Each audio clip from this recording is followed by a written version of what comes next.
Okay, people, so now it's March 28th, next day, 2020. It's 10 after 6 in the morning. I got up, I don't know, probably like an hour ago. Trying not to feel sorry for myself. The clock is ticking here with that city. What, 20 more days or something like that? That's not that many days, people. And it's really cold outside again today. Maybe I'll put the thermometer out there and I'll show you. I'll put it out at noon. I'm not going out even if it's warm. I can't. I don't feel that great. I'm weak, people. Because my immune system is down right now. And I'm overworking myself because I'm under mass hysteria hypnosis to hunker down just in case. Right? Because you can't trust them, people. Right? You can't trust the public union sector. It's not just the so-called politicians that are the problem. It is the public union sector, because they're the ones that want their pension plans, superannuation, life insurance policies, their dental plans, and all that other stuff propped up first before anything else by any means necessary. And because we have, what do you call that, sleeper cells of actual criminalized or criminal organizations embedded right into our governments within the various ministries, and they, speak among themselves, and they only need 10%, people. There are 73 million elderly people over the age of 65 in the United States of America. 73 million. That's a lot of old people. Now put 10% on that number. So what does that leave you? 730,000 elderly people are going to be medically kidnapped and treated like Uncle John. You do the math on those numbers. That's crazy. And nobody there to witness it. Nothing but lip service in terms of an elderly person will go into a care home. They'll say, I don't want to, be in here, blah, or whatever. I want, where's my rights? And the social worker will come with a little flyer saying, well, here, you can maybe go get a lawyer there. But before that person even has a chance to go get the lawyer, they're being restrained with opiates, okay? Or maybe they had a procedure that actually injured them, and so therefore they're sicker, their immune system is sicker, like with Uncle John. They gave him opiates illegally and didn't tell him. They weren't giving him enough physiotherapy to keep him active and moving.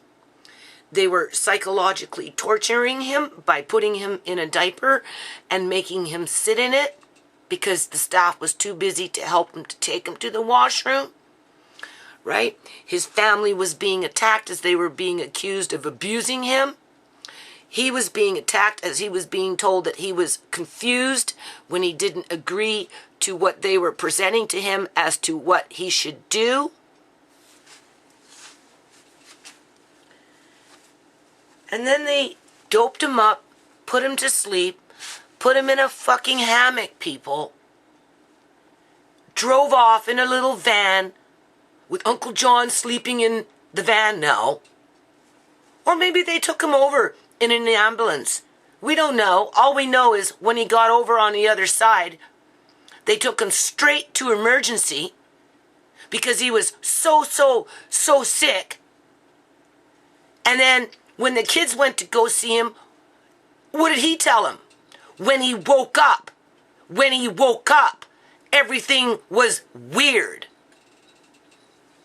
That's because they doped him at the old Yale Center, put him in that fucking hammock. I seen the hammock, people. Put him in the bowels of a ferry, rushed him over to emergency so taxpayers would pay. for the medical kidnapping of Uncle John. So he sat up at the Victoria General for what, 3-4 months at the taxpayer's expense as that rogue nurse, right, with her paid off fucking sidekicks, made sure all the paperwork was signed over to her. The first week, they were looking for a superannuation life insurance policy, people. And because ShaMay was in communication with Cheryl on the phone, that's all Cheryl wanted to know, was where was Uncle John's superannuation life insurance policy. And for the ones that don't know what a superannuation life insurance policy is, it is where a government employee has worked for the government for at least 25 years. Right? And that, therefore, the government gives them a life insurance policy. In 2003, 2002, in 2002, the BC Liberals came in and did something with everybody's pension plans, and everybody had to take a buyout, and then they had their choice as to what kind of buyout they wanted. Well, anyway, when John turned 65, he had a choice. He could either continue to pay into his life insurance policy, or the government wasn't going to pay for it anymore. And it fell in under those buyouts. He chose not to do it, people, because he knew that it would jeopardize his family life at home with his family, us, right? With his sisters going in there trying to get that money. That's why within the first week, when John was over there looking around saying, well, this is weird, as they got him so fucking doped up that he doesn't even realize what the fuck happened to him. Okay? And all she wants, this Cheryl, Eleanor's daughter, you know, the apple doesn't fall far from the tree in this case, bugging ShaMay to go find Uncle John's superannuation life insurance policy. As they were hinting around that I stole Uncle John's wallet because they couldn't find it when they took him. It's in a box, people. His wallet is in a box. His wallet is at home where he left it. He wasn't supposed to be gone very long. And all because of a fucking Surrey flu that was running around out here in the neighborhood, killing off the homeless in droves. Nobody was crying on then about the coronavirus, okay? Like, I so want to go out onto the streets and just go talk to the people out there. And I'll say, remember 2015 when everybody was out here dropping off like flies? Where was the government then? I bet you I will find people that will tell me that their friend died in 2015 from that flu that brought Uncle John into the Surrey Memorial Hospital, and then from there, AKA, was immediately medically kidnapped for his assets as he was denied access to his family, his immediate family, the family that he came from where he first started off of before he went into the fucking hospital, the family that he helped to raise, the family that he was depending on to visit him when he was old and gray, to help him to get from A to B, and if need be, go to the fucking toilet.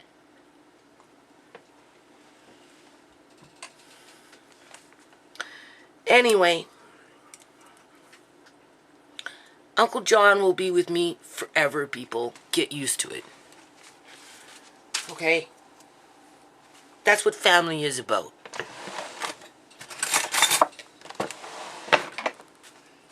Okay, so, getting on with my day. We don't want to drag these things out too long, but, I try and cut them off. If I have to, I'll restart another one, and I probably will, because I'm not focusing on food. I should probably upload this, and then start fresh. Right? Okay, so I don't know if you know this. I didn't know this. When I start making the yogurt, that's when I'll start a new video. So depending on how long this takes, I might upload this first.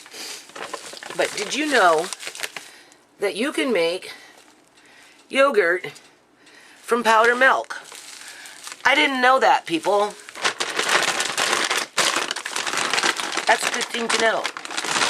Because now I'm not feeling so stressed as if I need to have yogurt in the house because of this mass hysteria that's going on, that's breeding paranoia and fear and aggression in my community.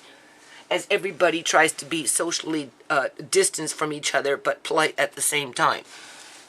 But as soon as you cross that line, for some people, not all, but for some, but it only needs a few. It only needs a few to start the mob. Okay? When the tension is tight, right? You know, sooner or later something's going to snap.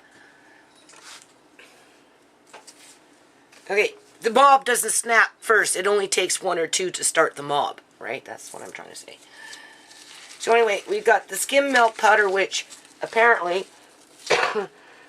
you can make yogurt with. So that kind of makes me relax. The only thing that you would need if you didn't have milk would be either some organic type yogurt that you made prior to, in terms of a culture, to have those probiotics enzymes, right, to start the fermentation process.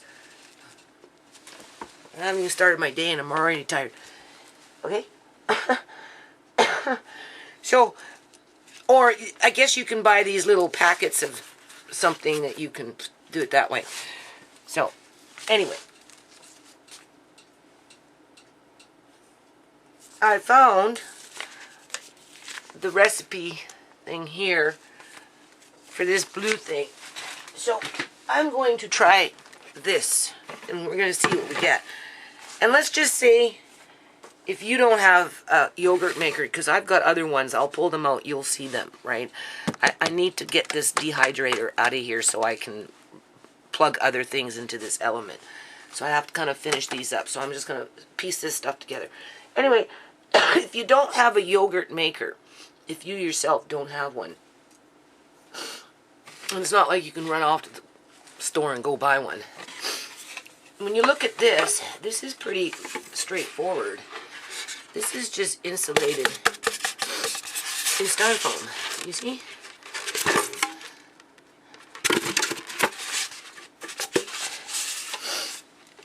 With a lid over it too. So it goes like that. There is no heating mechanism, nothing. So this, I assume, you would just leave out on the counter. So if you're at home and you can't get out of the house and you want to do something constructive, or maybe you want to put yourself a little, make yourself a little yogurt maker. Maybe that's how you can do it. That's the first thing. Because not everybody has a yogurt maker. And maybe they want to have one and they can't right now. So that gives them something to do. Start a new product, right? So anyway, I'm going through all these receipts. I just wanted to show you. It's just... right? I've got lots and lots of little nifty ideas. So here we go. I'm going to start with this one first. Just your basic... Alright, how to make yogurt, the basics. So we'll do that. And then, yeah, see, I've got some like this. Right? I've got all kinds. Those were my Value Village days. And then more recipes. And then, this must have been some little old lady's recipe, not minus this book. This little book was mine. This is my little book. There's something in there anyway. But all this here, can't quite remember where I got it from, but it's got a lot of good little recipes here. Alright, yeah. See, I'm tired. I don't know how much I want to do today. I have to make this soup, so I'll just pace myself. Alright. So it goes on and on. Alright.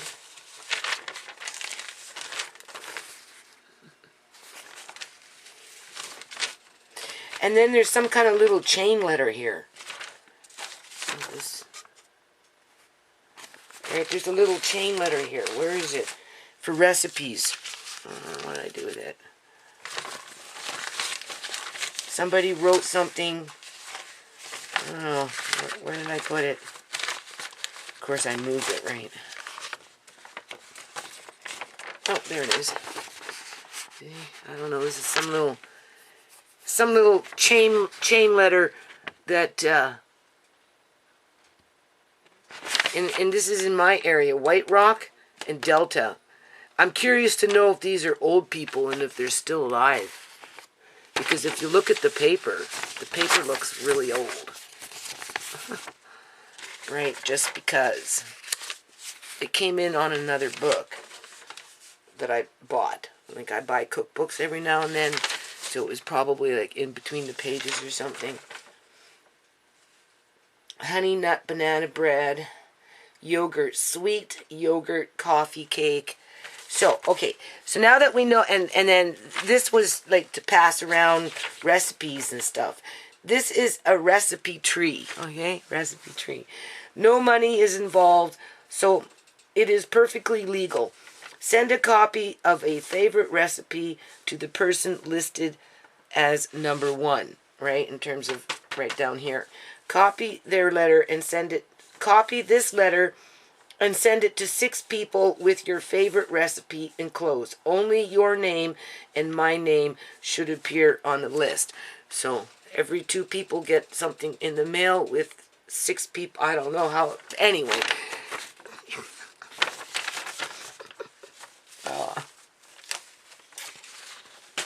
All I can think about is little old ladies.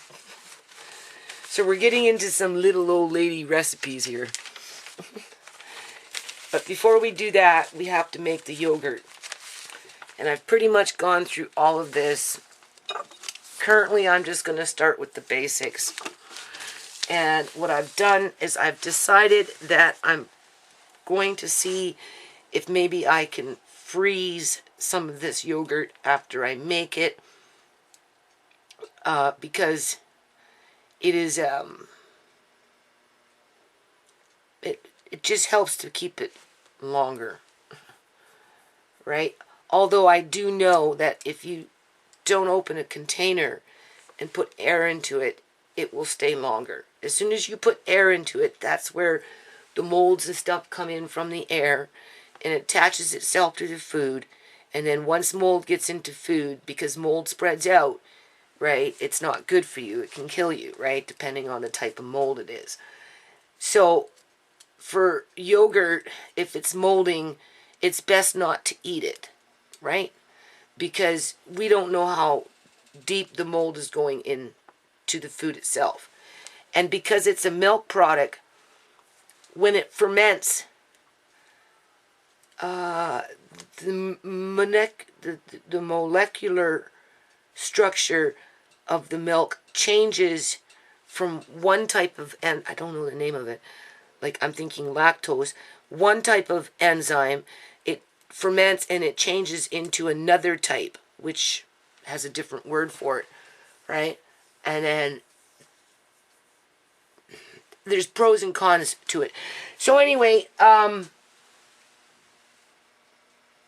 determined that I'm going to make yogurt, and I'm going to freeze some of that yogurt. And then as I make the yogurt and start using the yogurt, that's when I'm going to get into my granny recipes. right? And see how it goes from there, right? Because, yeah. Now, anything else I want to say before I start? I don't think so. I'm kind of tired. I can't get stressed out about this. I was going to go type for the, what is it called? Anti-ShaMay stuff. But I kind of have to finish up this. I got, like, through that mass hysteria buying, I have, like, 3 jugs of milk, and I don't want to lose one.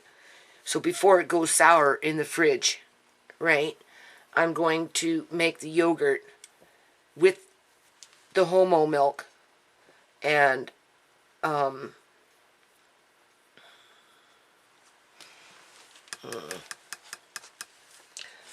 probably freeze it.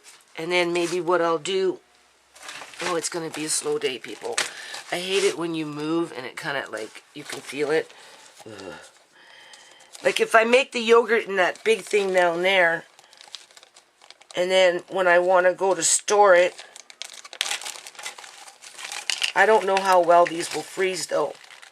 That's the thing. And they're stuck together. Wouldn't you know? Oh, here we go. Oh, my God. See, look at that. How do you get these off, people? How do we get these off? Oh, there's one. Just time. Okay. Look at that. Isn't that just the cutest little thing you've ever seen?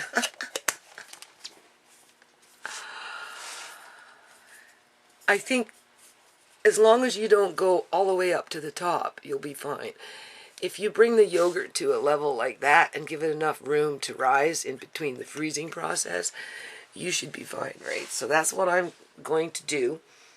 And I've got a few more of these things around because, you know, when you raise a large family, that part of you never kind of leaves you. In the mind somewhere, you're always thinking that you're having to cook for more. So I bought those, I don't know how many years ago, but obviously for Jell-O, whatever. So in this case, after I make the yogurt in this thing, I'll take what's in there and I'll put them in here.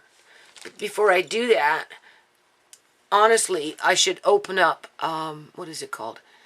A jar of either pineapple or a jar of raspberries, right? And put a little bit on the bottom. Or I could even mix it up quickly into the yogurt, then put it in the container, then put it in the fridge, or I should say freezer. And I've got 1, 2, 3, 4, 5, 6, 7, 8, 9, 10, 11 of these, so that's not so bad, right? And then this way, if worst case scenario comes and there's no milk in a month from now, I have this in my freezer. It will last better in the freezer long term than it would in the fridge. Because you can freeze these 1, 2, 3 months and you'll be good. Okay, so that's what I'm going to do. I'm going to work on yogurt today. And then, because now that I know, and I'm not going to do this now because I'm just going to use the milk that I have right now. But now that I know I can make yogurt simply from powder milk and a bit of culture, I'm not going to stress out about, oh, I got to have milk for the calcium.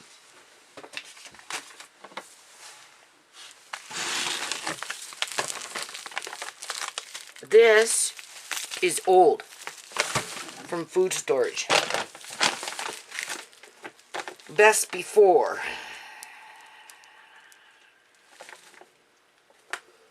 I don't know, oh my God, 2011. What do we got? Never been opened. You can see the air is still in there. You see the air is still in there?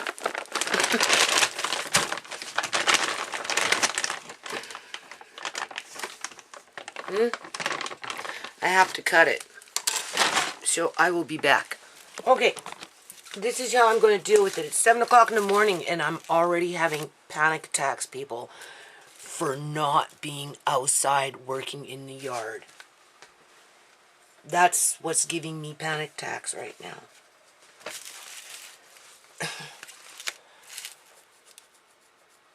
I mean, it's already been determined that I'm filing the lawsuit as is, right?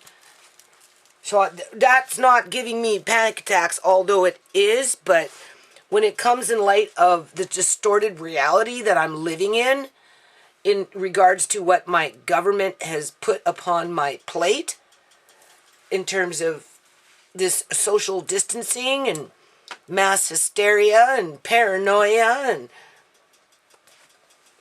you know, I have to make sure that I'm prepared, people. All right? I'm responsible for children. You know? So I'm making yogurt. And I'm kind of excited about it because I've been wanting to do it for a very long time.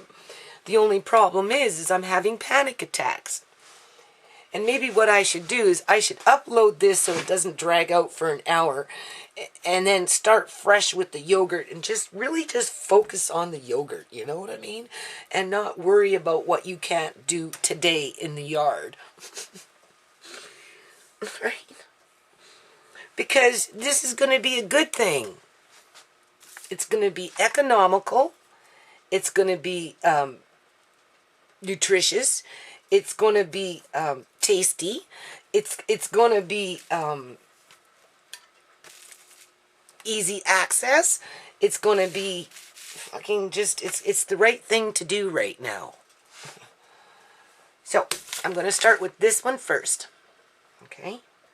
That's the one with the styrofoam that if you don't have a modern day yogurt maker, you can make your own. You can get creative, find things in the house. Everybody has styrofoam kicking somewhere. Usually. Just a little bit of, you can cut it. You can cut it. If it's a container like this, you can, if it's a flat piece of styrofoam, you cut it into strips, and then you run your strips to each other. Right? How do we do this? You know, strip here, strip here, strip here, strip here, and you tape in between the strips. Okay?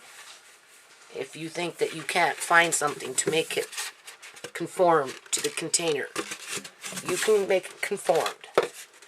Here, you would just cut a circle, and then another, if you have to, and tape it, and yeah, you're good to go. Okay? That's all you need.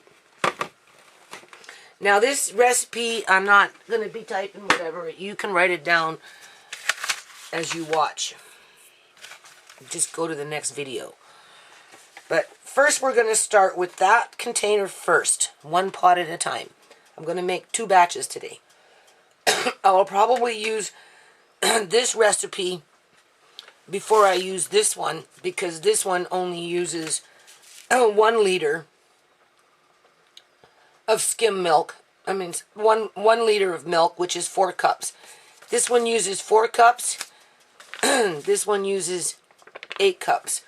I'm freezing a lot of mine, right? So I'm going to do 8 cups at a time, at least. One batch after another batch after another batch. And I'm looking at maybe 2 jugs of milk, so I don't know how many cups.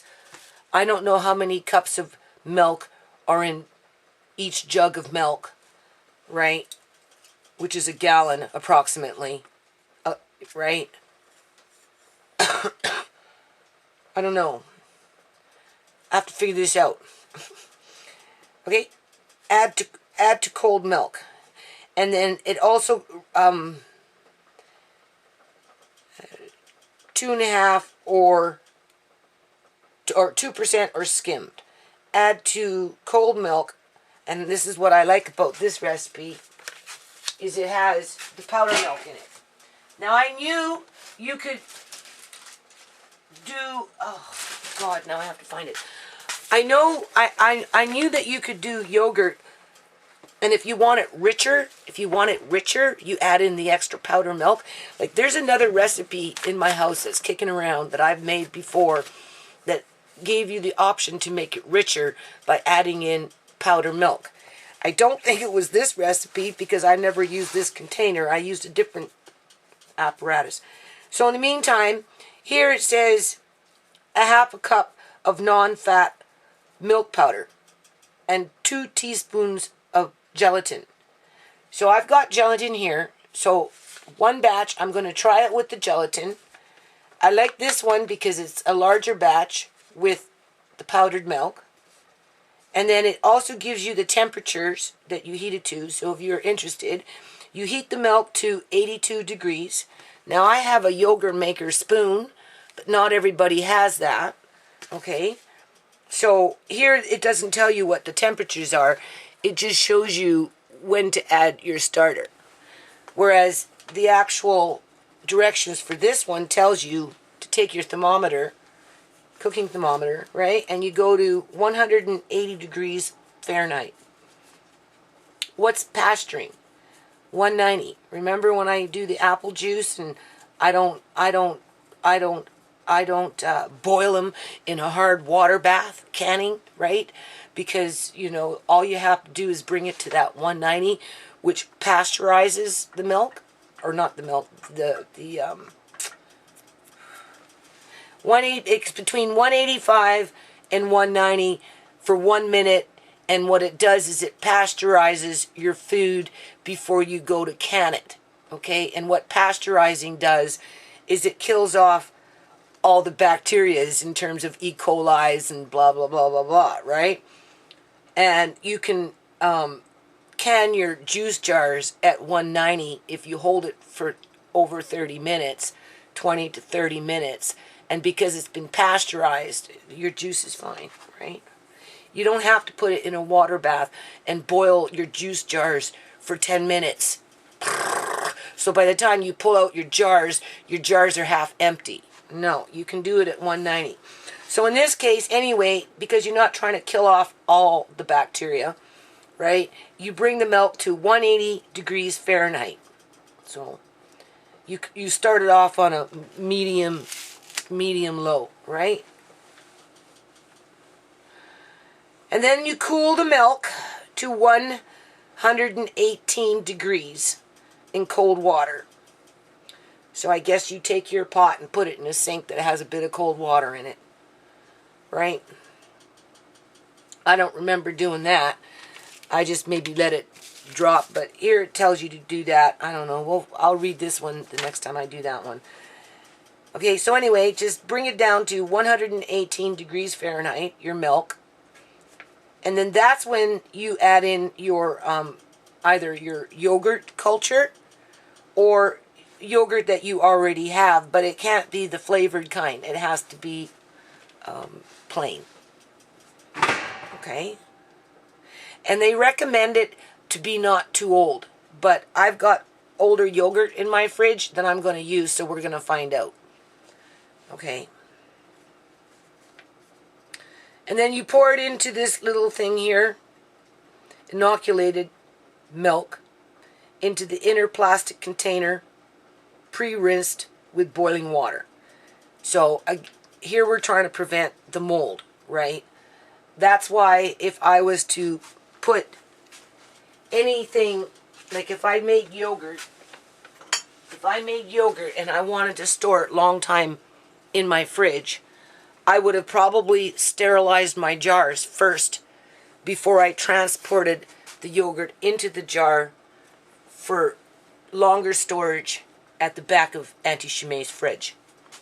And how I would have sterilized them is I would have washed them, and just to make it easy on myself, I would have thrown them in the oven at 250, right? For at least 10 minutes, right? At least 10 minutes. Double check, it's been a long time, right? Maybe it's 15 minutes, maybe it's 20 minutes, I don't know. I just know, put them in the oven for 250 degrees, leave them in there for a half an hour, and your jars will be sterile. And then I would have taken the jars out of the oven, let them cool, and then I would have taken the yogurt and put them, and I still may do this. I might try a batch with it just to see what I get. Okay? Because as long as you don't open the lid after everything's done and you put it away, it will be fine. It's the air that introduces the molds from the air that get into the food. Right? But we already know I'm going to be freezing a lot of this, because ultimately that's the better storage system for yogurt. But now that we know that we can use straight up milk powder and just a bit of culture, then there is no mass need, panic mode. Oh, what am I going to do for milk when the milk runs out? You know, I'm hearing people running out of formula for their children. And if they're running out of formula for their children, they're more than likely running out of milk for the children. And this is the thing that YouTube has completely buried in terms of the real stories of the real people out there struggling with limited access to food. Because that problem was there before this started. Right? And all you're hearing is the New York mayor wants 30,000 respirators because everybody's dying, but yet you don't really see that many people dying. You hear about them putting up their triages and all this other shit, but honestly, people, like, medical kidnapping is real. Illegal organ harvesting is real. It's enough that when it's witnessed, it's being ignored and being falsified through records that are being falsified, right? Just imagine what it's going to be like when nobody can really witness it and talk about it, but it's going to be continuing to happen. So, I mean, I can only say so much about it.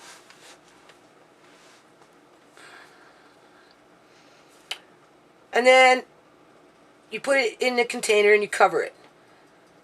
The inoculated milk must be incubated until it curdles.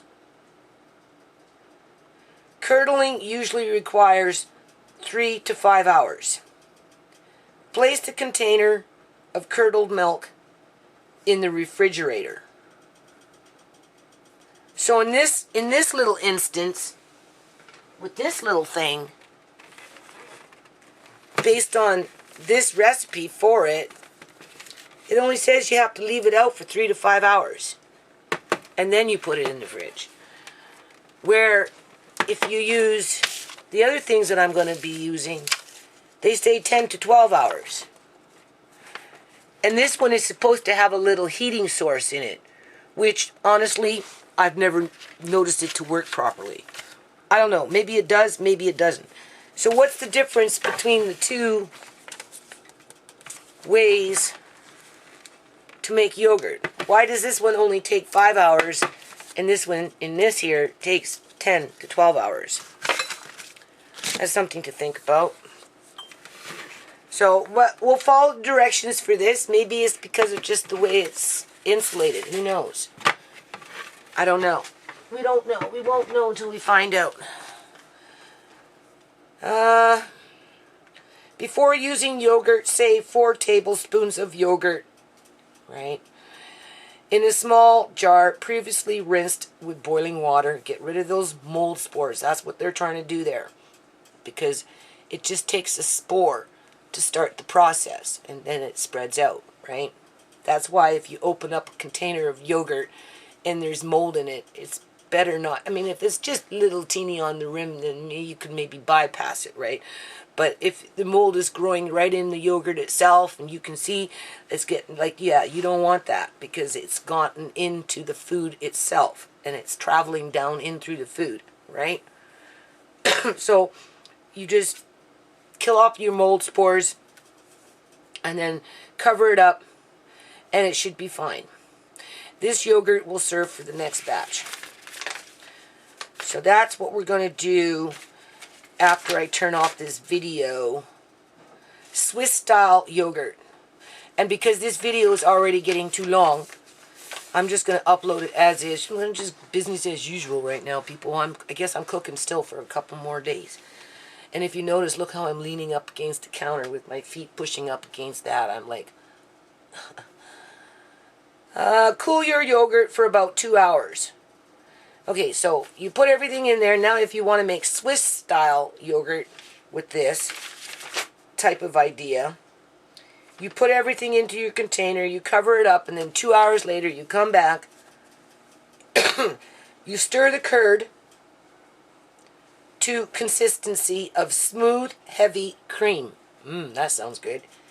Add to yogurt and mix your preferred flavors. Oh, okay. So in this case, because it's so big and convenient in terms of the container itself versus those little jars, which are convenient in their own right, you can come in 2 hours later after you put everything in there, stir it around until it's really nice and creamy, and then you can take whatever flavoring that you wanted and you can mix it in there. That's what this is saying, right? Add to yogurt and mix preferred flavors such as crushed fruit, jams, berries, jellies, honey, vanilla, etc. Quantities vary according to one's own taste. Remarks. The use of a thermometer is essential. Gelatin delays production of liquid when the curd is cut into. So, gelatin delays the production of liquid when the curd is cut into. What does that mean? You cut into it?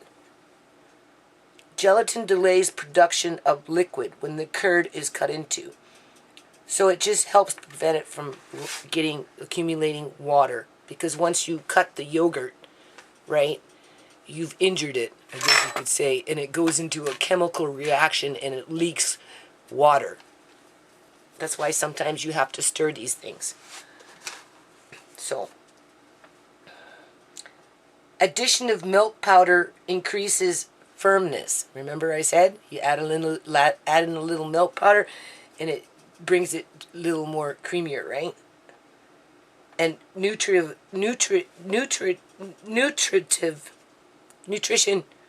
value of yogurt. Yogurt may be prepared from non-fat powdered milk. Now, that powdered milk that I showed you, I'm not opening that bag right now for 2 reasons. One, I've got powdered milk around here. I have to find it. It should be over here, but I kind of moved everything around there. Remember a few months ago I went through all my cupboards, pulled everything out and rearranged? Well, who knows where it is right now. I don't really want to open up that bag for 2 reasons. One is because it's still vacuum sealed, and 2, it's compacted itself down tight. And because of that, it's preserved itself. And it's in a good state of preservation, simply because the bag hasn't been, the air hasn't gotten into it, right? And like I've said before, the best means to retain nutrients is through dehydration. That is dehydrated milk. It has not lost a lot of its nutrients, even after all this time. If it's rancid, you'll smell it as soon as you open the bag, and you could taste it. So I'll let you know how it smells, and I'll let you know how it tastes before I would use it. But right now, I don't want to disrupt it and contaminate it. So I'm going to leave it as is and look around for the things that I do have open in terms of powder milk. And then now that I know that you can make yogurt straight up just from powder milk alone, now that I know that, I'll be more apt to use it if I can get into the routine of making yogurt.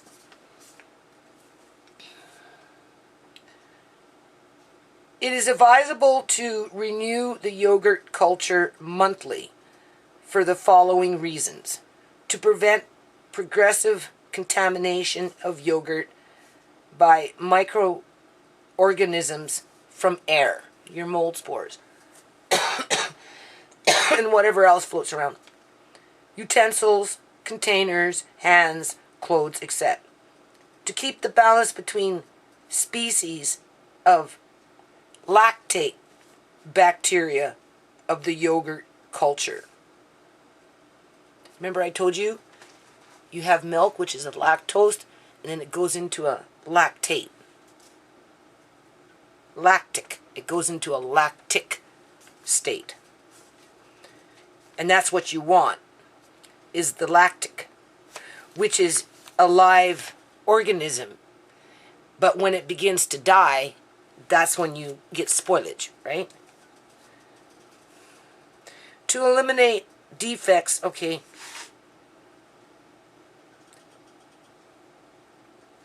To eliminate defects due to faulty techniques, aging of the yogurt cultures, and frequent bad quality of milk.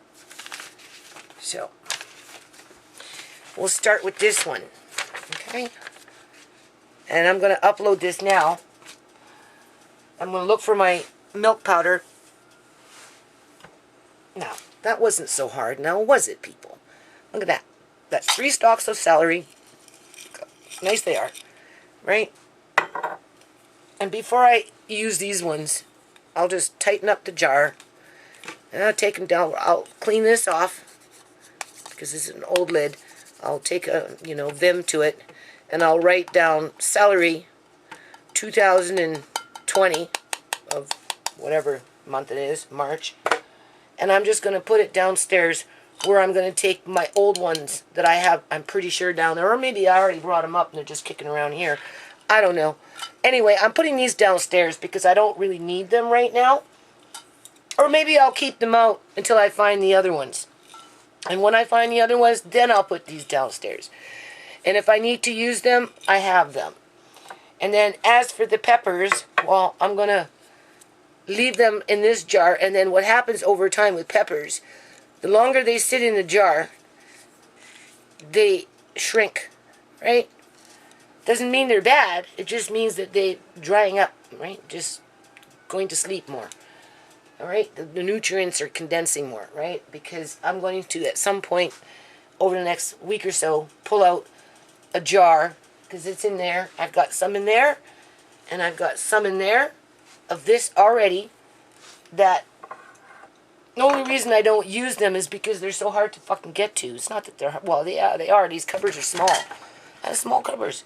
I don't like these cupboards, but I have to dig. That's what it is. Like I take out this, take out that, just to get to. And for all I know, I might even have celery up in there. So those are done, and they didn't take long. Here you can see. This is. I haven't moved it. I've left it alone. It's been quite happy to be sitting on this counter. Look how nice and clean it is. Right? This is working out pretty good. I'm impressed.